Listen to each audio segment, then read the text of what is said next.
Yes, you got me. I've been lying to you. I've been known to dabble and hack in video games. Back in 2007. I'm not the honorable guy you once knew.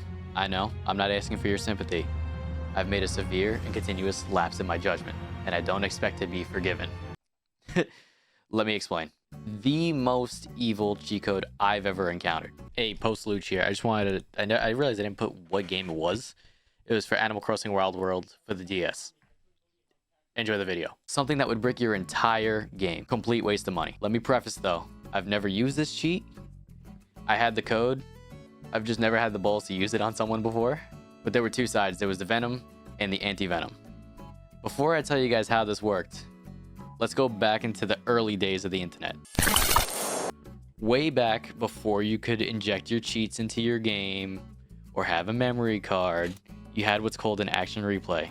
And what this was is you put it in the back of the DS, you loaded your codes, and then you would put your game in. But every code you wanted to do, you had to type in a 16-digit numeration of some kind.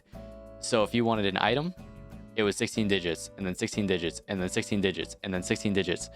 So it was a lot of typing on this tiny DS.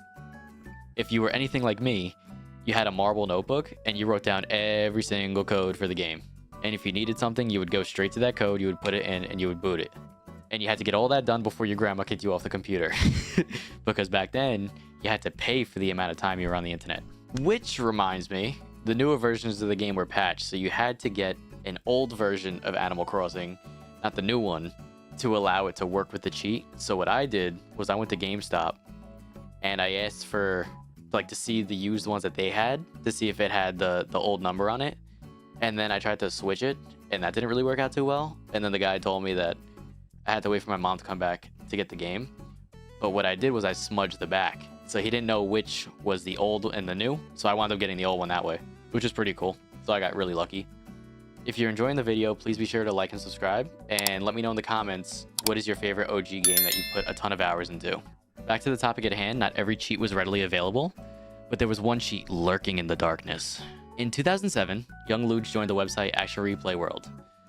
This was after I completed Animal Crossing Wild World 2 times, 100%, where we helped other people with codes to cheat and make their gameplay more enjoyable or whatever and stuff like that. So pretty much anyone that wanted to hack, they would come to this website, we'd have codes or we'd help them how to do it, blah, blah, blah, stuff like that.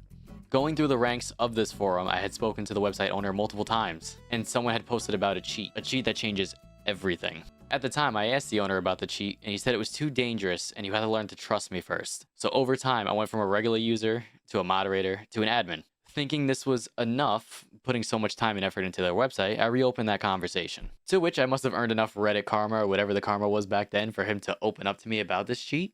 Someone had created a hack that would give you an item in your inventory, and when you drop that item in someone else's town, it would give them a 9th villager, like the house. People were also doing the same thing with the town hall and the Nook's Cranny, so they would give you like an extra building. So you would have 9 villagers, an extra museum, or this and that.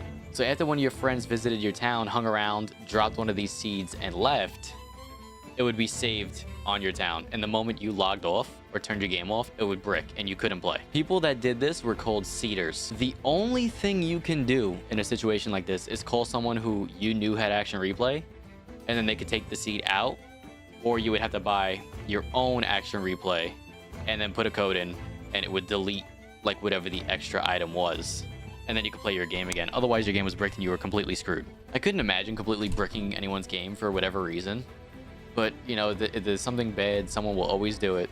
It is what it is, I guess. I couldn't find this anywhere looking online.